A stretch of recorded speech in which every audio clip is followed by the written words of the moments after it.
for Agatha Christie. I'm sure someone else has said it, but I just wanted to be the first person to say it. That was definitely me first, for Agatha Christie. I love a moment where a faithful finally figures out what's going on. And Faraz obviously has that brilliant moment where he starts to finally see through Rachel's story. I mean, it's about time, isn't it? Rachel's had more suspicion on her than quite a lot of traitors in the past, and she's only got one vote to show for it. But yeah, Faraz is finally onto her. Is that going to now move people in her direction? Maybe not. Is Faraz going to get murdered before he manages to convince everyone else? Who knows? But yeah, I love these moments. Like Nick Mohammed in the Celebrity Traitors when he suddenly starts to piece everything together. Although obviously kind of went a bit wrong at the end. Jazz figuring out Harry. Like these little moments where Faithful figures it out is so fun. And now being able to think is it now moving in Rachel's direction? Even though I'm probably now rooting for the traitors, it will be quite exciting for the second to last episode to have a traitor get eliminated or banished. That's exciting. It's exciting now. But yeah, this episode, there was a lot of different mind games going on here, kind of as you'd expect with the ceremonial dagger element. I think however that worked, you'd be second guessing it. You'd be thinking, is it a traitor giving it to a traitor? Yeah, there was a lot of mind games about that. But that was the start of the episode, finding out who has been given the ceremonial dagger, because normally the start of the episode is finding out who's been murdered, but we didn't have a murder today. So instead it was trying to find out who was given the ceremonial dagger. I'm really surprised by this. I guess not massively surprised, but I think throughout the series, whenever I've been trying to predict what the traitors will do, I've tended to be wrong, and a lot of the time I've assumed they would do the safer route, and then they've done something quite risky. So for example, like they murdered Jesse, and I wouldn't have expected them to murder Jesse because it put too much heat on Stephen, but then they got away with it. So there's been a few instances now where I'm a bit surprised that they started doing the riskier thing, which I wouldn't have expected them to do. So with the ceremonial dagger, I kind of assumed they would do the risky play, which is to give it to themselves. And I wondered if they might give it to Stephen, with the kind of thinking that he got away with murdering Jesse like the night before, with very little extra heat put on him afterwards. And he could have played it off, likewise Rachel could have done the same thing, but they could have played it off as, oh, why'd I be so stupid to give myself the dagger? And they probably would have believed that, given what's happened throughout this series. So I was surprised that they didn't do it, and they've actually gone for a much safer play, which is interesting when it comes to who they will decide to murder when we get towards the end of the episode, because maybe they won't go for the risky one. But yeah, so they gave it to James. I think a lot of people were actually predicting that they'd give it to James, and that was under the kind of second school of thought, which is you could give it to a faithful that you trust to be wrong, and then help sway the vote for another faithful to be removed. And because they knew James had been voting for Matthew quite a few times, they decided to give it to James, and then it would also put a bit of suspicion on Matthew and James. And yeah, kind of created this whole episode saga of James versus Matthew, and people then double thinking James, and yeah, there was a lot of overthinking going on. And I loved this little line that James said. It's a battle of wits, this half-wit against them. I thought it was really funny. James had some good moments in this. We've not really spoken about James that much. I actually do think out of all the characters on the show, he is one of the better ones. Like, he is really funny. And especially out of the people that are remaining, I think he's one of the most entertaining. Yeah, he's just, for me, I imagine some people maybe don't like him that much, but for me, I find him quite likeable, and he's quite funny. And he's just very zany, isn't he? And like full of energy and hopping about. He kind of comes across like a sort of bunny rabbit or something. Like he's sort of got this jumpy kind of feel to him. And yeah, he's had some good moments in this episode. They kind of were able to shine a light on him a little bit more, give him a bit more screen time in a way that he hasn't had a massive amount. That was something we didn't really speak about that much. But there's the whole thing with him stealing the shield. That was quite funny. And how he tried to like get away with it and then just fully admitted it. I think like with that situation, like you either fess up immediately or you don't say anything. And then he kind of did the worst of both worlds. And yeah, it's interesting that didn't get brought up in this episode. James's whole shield adventure. Maybe it was edited out, but you'd think they would kind of talk about that. Like, it actually convinced a lot of people that he was a faithful at the time. Like, I remember Sam thinking, that's actually kind of convinced me that you're like a bad faithful, essentially.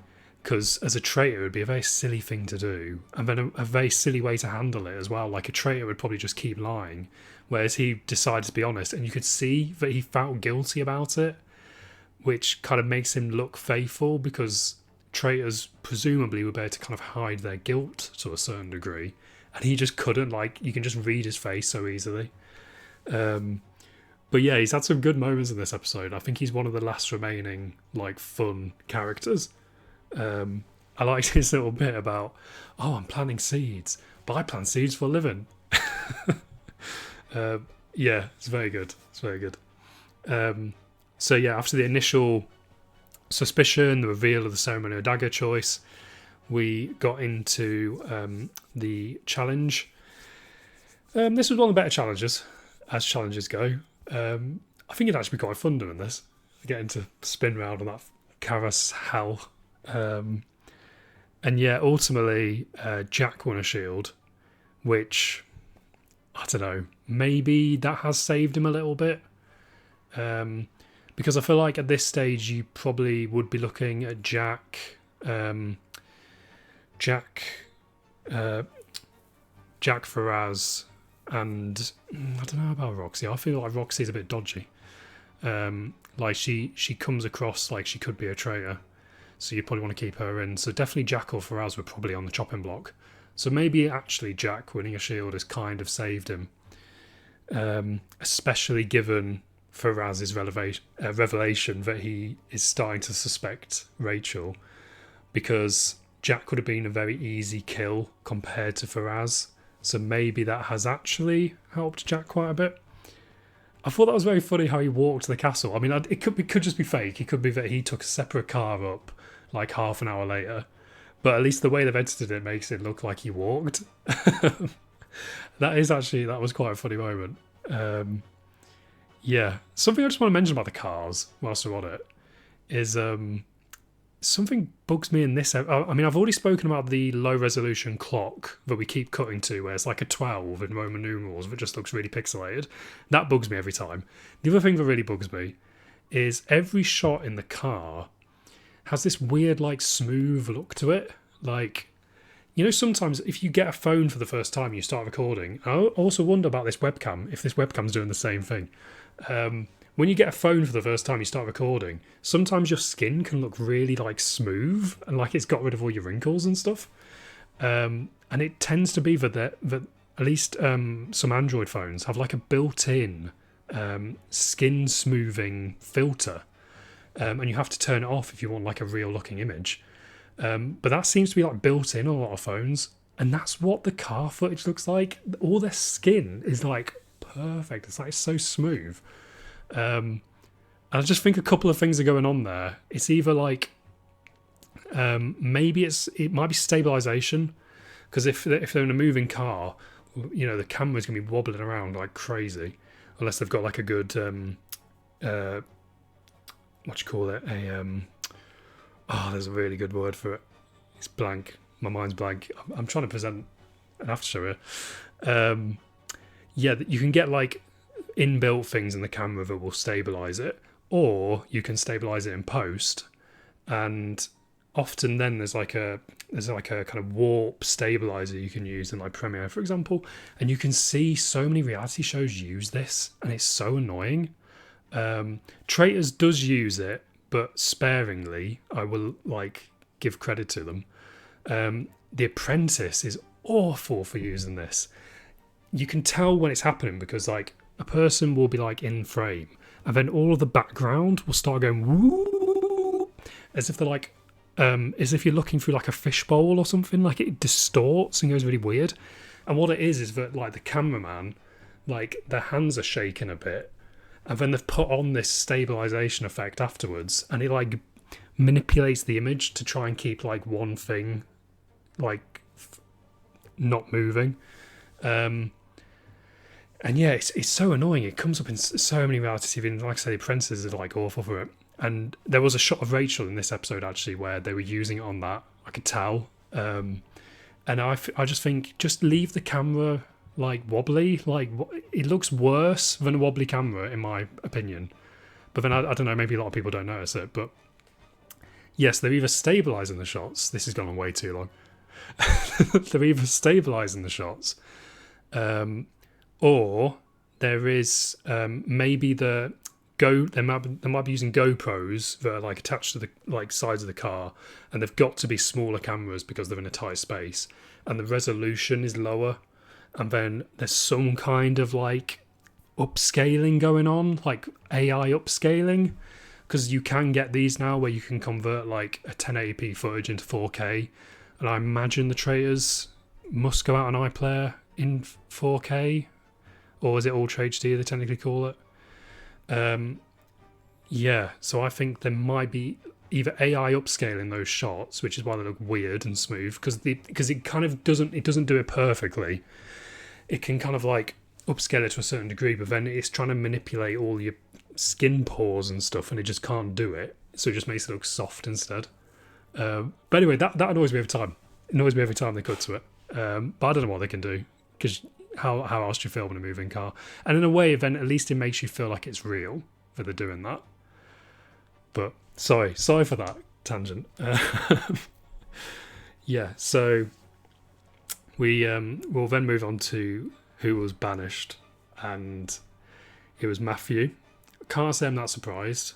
I mean, Stephen and Rachel, their plan here worked perfectly, absolutely perfectly. Depending on if they get any kickback in the next episode, which, to be honest, I doubt they will. I think they've got away with this. It's pretty much exactly as they planned. They gave James the dagger because they knew he'd vote for Matthew. James did vote for Matthew, and enough other people, including themselves, voted for Matthew to get him out. I do wonder if that's going to...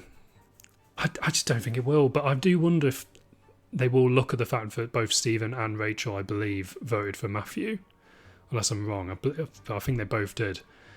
Because Matthew, quite like astutely, was saying the Traitors will probably vote for him, which is true because, you know, it's very close to the final, and they've given the dagger to someone that they've chosen, and they've chosen someone was gunning for him. So it would make sense that the Traitors clearly wanted him to go, so they would probably join that vote, or at least one of them would join that vote against him. But I don't think... Because yeah, like, then if the faithful were clever, they would then look at who voted for him. I don't feel like that's going to happen. It'll just be something else. It'll be whoever they are vibing against on that particular day. Jade, probably. But yes, and Matthew... was voted out with 5 votes. James was in second place with 3 votes. It did look like James was going to go at one point, didn't it? I really thought he might go, or it might be tighter than this, and we might even be having like the Chester chance come out. And then yeah, Jade got 1 vote, which means in the total scores for the series, Jade is on 11 total votes. She's the highest one still. She's been the highest for the last couple of round tables. She's been like second place a lot of the series. James though now has become second place with 7 votes across the entire series. So that's kind of interesting. Stephen's in third place now with 5 votes. And Rachel is in fourth place with one vote. So that means the people with no votes are now Faraz, Jack, and Roxy. And when we look at the full cast, I've correctly got rid of Maz this time. I don't know what happened there. I swear I remember getting rid of Maz, but for some reason he wasn't. Oh, he's still... Why is his name still white? Anyway, we're now down from 22 players to 7. So we have Faraz, Jack, Jade, James, and Roxy for the faithful, and miraculously, Rachel and Stephen are still remaining, which, fair play to them. I will commend them, because I think I've been kind of criticising them a little bit, saying that I think they've been lucky, and they definitely have been lucky. But in this episode, yeah, like they had a strategy, and it paid off, and it worked, and I will commend them for that. Just with that round table, it was quite fiery, and it was kind of going back and forth between different people, and like I said, it did kind of look like James was going to go. It was quite an entertaining round table. There was like a line that grated me with Roxy where she said to James that, oh, you're literally trying to sway people now at the round table, as if that's suspicious. You mean like everyone does at the round table? That's the whole point of the round table. Anything anyone says at the round table is to sway people in one direction or another, either to sway people away from themselves or to sway people against someone else. The only way that wouldn't be the case is if they did what Stephen Fry was suggesting, where there would be no discussion at all and everyone would just make a vote and that would be it. The whole point of the round table is to sway other people's opinion. What are you on about? You can't use that as an excuse to try and say someone's a traitor. Sorry. Roxy, I've seen there has been quite a bit of backlash against Roxy. Like I say, I think I always try and like not make these things personal, because I just think it's not fair. But I can see why she can get some people get some people's backs up. But obviously, like, these people are playing a game, and like it is better if the people are like passionate on the show, and if they have different personalities. I think that's good for the show. But yeah, every now and again you do see like a certain level of rudeness from certain players, and it's kind of weird because, like I say, like I think that everyone should just be treating this as a game. And then like Roxy, she had a couple of moments in this. She was sort of seemed quite rude against James, I think, earlier in the episode. I can't remember what happened now. I think they were in the kitchen or something. Something happened. But then yeah, the round table, she was a little bit rude. And Harriet, I think that was part of Harriet's downfall, was that she was rude. And if she hadn't been that like abrasive with how she'd like put her argument across, she might have still like survived to this episode. So you've got to be careful with that. You've got to kind of be nice to everyone. I mean, I think that's why, like, Stephen, for example, is doing pretty well, considering he has had some heat on him. He probably just gets on with everyone. He seems like a likeable guy, but he's not so overly he's not so over the top with being liked that it kind of puts a target on his back because of that. Certain people like Jessie, I think, like when they were voting for who thinks the most like faithful, like she was topping that vote. That draws a bit too much attention to you as well. So you've got to be nice and pleasant, but not too nice and pleasant. Which is the same thing for everything in this game. You can't be too much of anything without people casting suspicion on you. Which is why we do kind of get left with some of the less interesting people. And like, I must say that like when we're looking at this final cast, I think James is interesting. James is a fun character, and he's a bit unpredictable, so that kind of makes him good for TV. I kind of liked that he was getting emotional in this episode. Like you saw kind of a human side of him. Some of these other people, like Jack, Jade, and Roxy in particular, they haven't really had much of an opportunity to show the personality, and I don't know, maybe it's just partly the fact that like as a faithful you are a little bit more boring inherently, because traitors have a lot more power. You get to make the decisions, then you get to, as an audience, you get to be shocked by the decisions they're making, whereas faithful you have very little like agency in the game, so it does make them a bit more boring. And the more entertaining faithfuls are people that suddenly, you know, blow up like Harriet. Yeah, so I will say, I think it is hard to be more entertaining as a faithful, but some of these that we're left with are some of the less entertaining ones. And like I said, that's not a diss on their personality, because this is television. Like, it is a very different thing, and it's edited, and the more entertaining people will get more screen time. So it's not really even their fault. But yeah, it just makes, and this happens every series as well.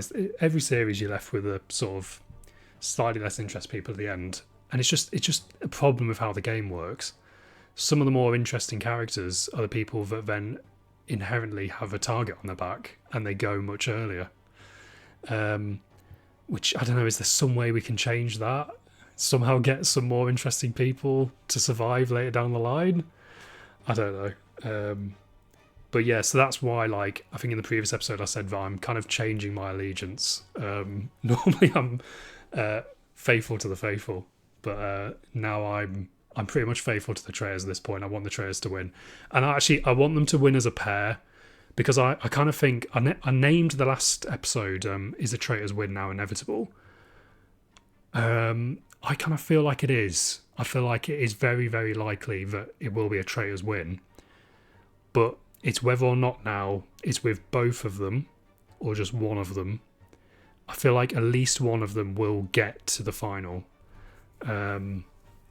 Obviously, this episode makes you think that Rachel might be getting some heat on her now.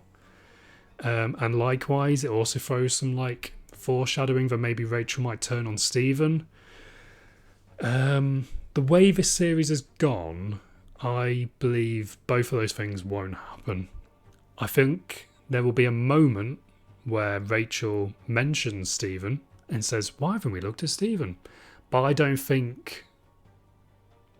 See, I'm always wrong with these things though. But I don't think things will move enough to get Stephen out, at least in this next episode.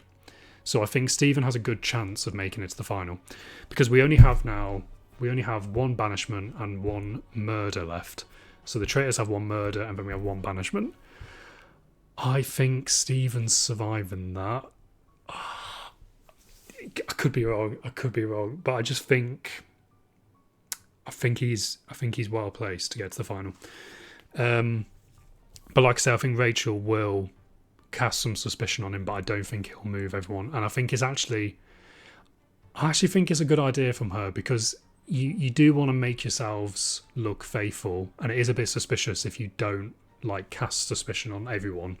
Like if they do notice for like, oh, you two keep defending each other, that's not going to work. And that's why, like, I've had a theory in the past for like, it'd be interesting to see two traitors decide we are going to have like a feud, like publicly, but not like Fiona and Rachel, because that was unplanned and messy. But if there was two traitors that decided, let's just keep voting for each other, in the same way that like James and Matthew were like voting. Well, technically it was more one-sided. James was voting for Matthew. A better thing might be like, even that doesn't quite work, but like Jonathan and Joe Marler. Joe Marler kept going for Jonathan, and in a way, I think it kind of protects you both, because I think people see it as like, oh, that's just a little side quest happening in the background, and we're going to not pay attention to that. So I wonder if that would be an interesting strategy. And also then people might think, oh, well, you can't both be traitors. But yes, sorry, why were we going with that? Well, yeah, so I do think that would be a good idea if Rachel did cast a bit of suspicion on Stephen. But like I said, I don't think it'll be enough, unless she properly turned around and went for him.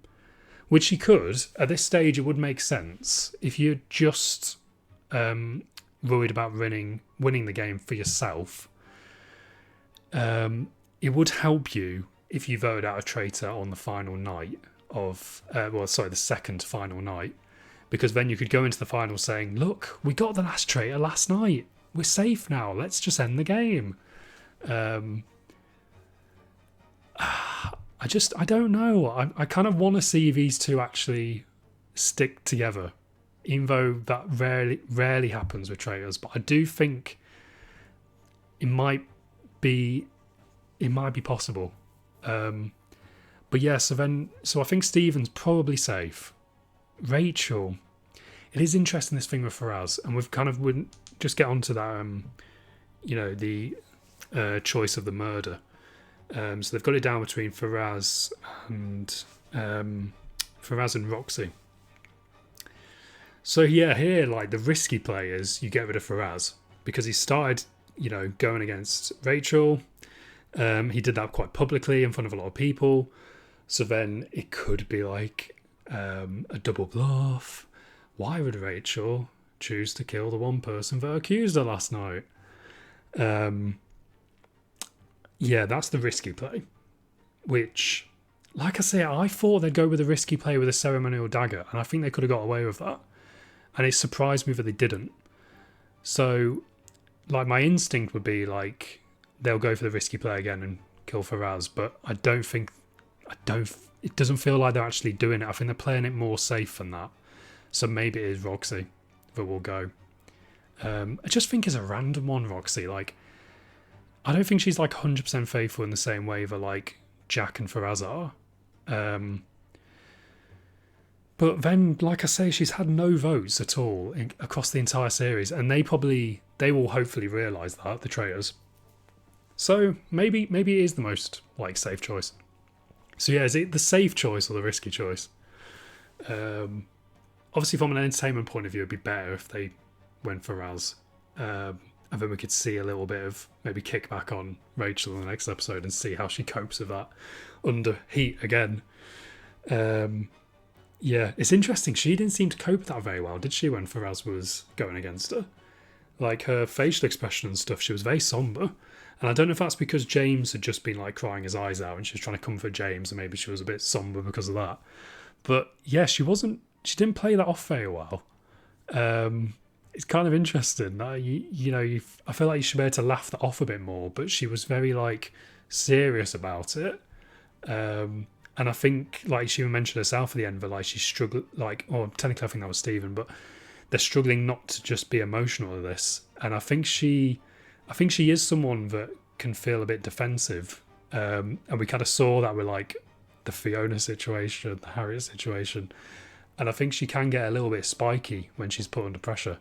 But with Faraz, we haven't really spoken about Faraz that much, but Faraz has been quite fun in this series, to be fair. Like, he has had some funny moments, and I like how when he's in the like confessional, he's always like sat back like that. He's like, so yeah, we went on a house scouter.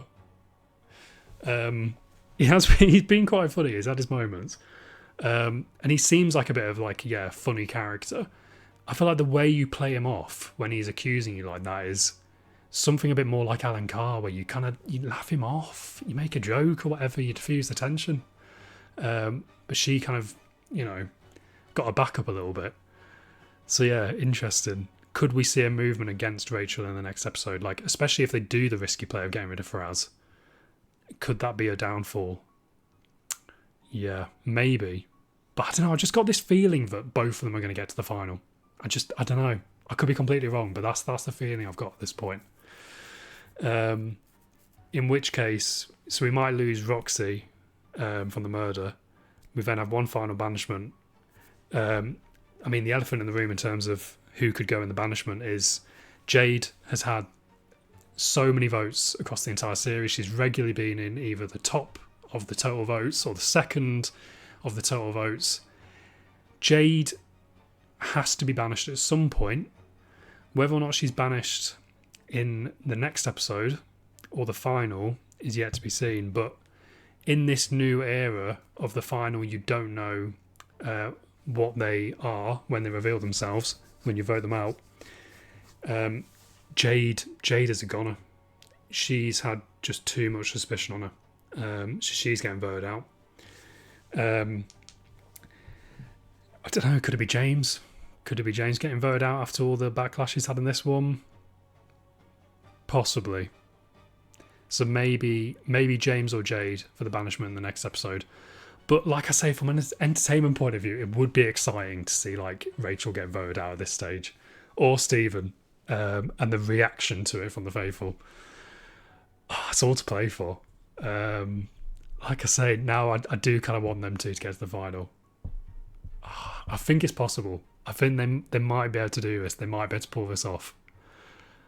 Yeah, which would be then interesting when it comes to the final, because then they'll have 2 out of 5 of the votes.